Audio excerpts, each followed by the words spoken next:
Can you leverage your primary residence for real estate investing? Should you leverage your primary residence for real estate investing?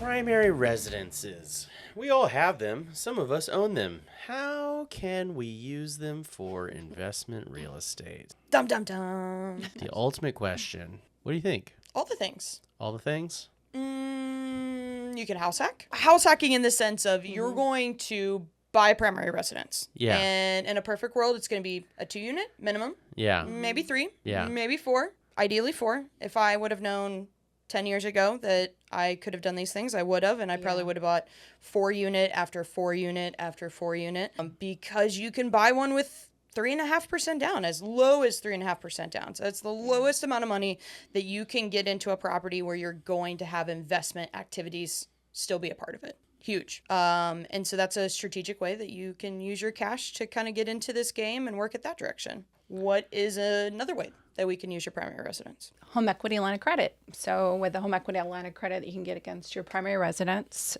you can use that money so that we can leverage it to use it as your down payment or do rehab. Huge. Yeah. Huge. I mean, like, I would say, I always recommend that people get home equity lines of credit. Anyway? No Yeah. no matter what. You don't have to use it. Like, get it, let it sit there. It's probably going to be the cheapest credit card that you have. I would say most of them do not have fees to acquire them. And most of them, typically, like, the annual fees, like $100, maybe, plus or minus. If that. Interest only if you use it. If you don't use it, you pay nothing other than that annual fee. Right. And it is a line of credit, so you can use it, pay it off, use it again, pay it off. It's perfect. And you're still writing off that interest. Amen. Yeah. And a quick note on home equities, because I have been dealing with some family members that have been getting home equity lines of credit recently, and they're very terrified of them. And I'm like, this is like literally the easiest thing that you can possibly do in mortgage is get a home equity line of credit. Yeah. But get the maximum amount. I mean, it might, if you max out your home equity line of credit as far as like the total line amount, you might have a higher interest rate, but not by much. No. And if, the minimum on a home equity line of credit is usually right around $25,000. But if you can get 50 or 70, get it, because you're not going to pay for it unless you actually use it. But it's better to have it and not need it than not have it and need it later. Yeah. I always say if the bank's giving you money, take it. Yeah.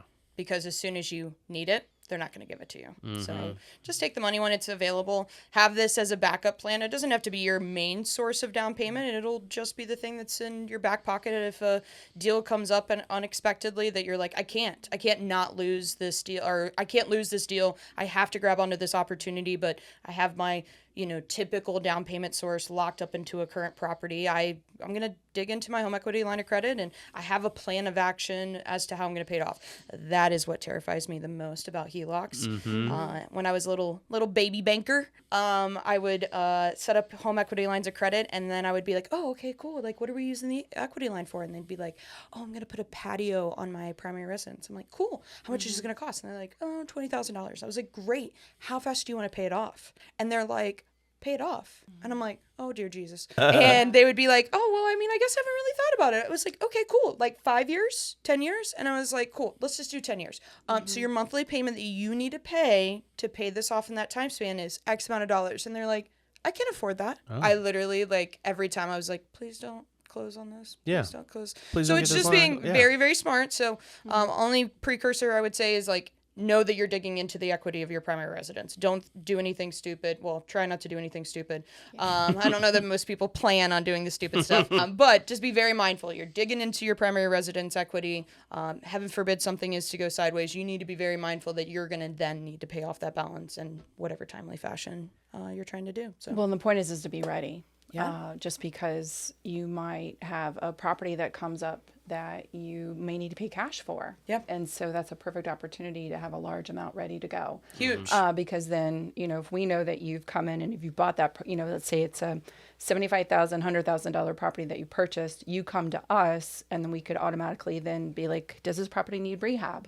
Let me pay off your home equity line of credit. Let me be able to use that equity. You're gonna pay that off, and that's gonna be available again. But at least you have a plan of action. It's not like what you said, where you're gonna go and do something to a deck. Yeah. Like that. And it's like, you're gonna say you need to pay $500 a month to pay this off in 3 years. So That is huge. I mean, it's to about pay just having cash, it ready. I mean, there's some opportunities. I always question sometimes when those like wholesalers or sellers get a little aggressive and they're like, oh, we need to close fast. I need to have cash. And it's like, bull. You just don't know your sellers. You don't know what their position they're in. You have to sometimes put yourself in their position as Exactly. Sell this property really quick because they're buying something else. So Yeah. it's just about having it ready. Yeah, have your equity line set up. If you're in Ohio, I highly recommend Credit Union. I'm pretty sure everyone says Right Pat Credit Union all the time, and it is because they go up to 100% of your current value. So what they'll do is they'll do an appraisal, 100% of that minus your loan balance. That is the amount of the line that they'll give you access to. Huge. Absolutely. What is next? Primary residence. What are you going to use it for? How are you going to make it an investment property for you? Oh, well, you could just hold on to it. Yeah.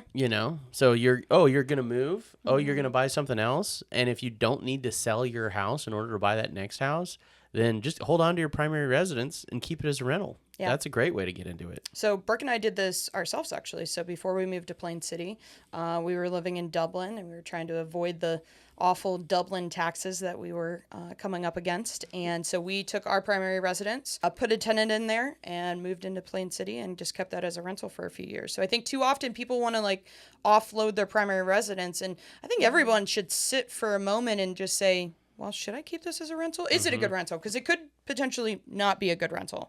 So let's make it very, very clear. Not every primary residence is going to turn into a good rental. You got to figure out what that cash flow is going to look like. You got to figure out what the current condition of the property is. Is there improvements that you're going to have over the next few years that are going to be too costly?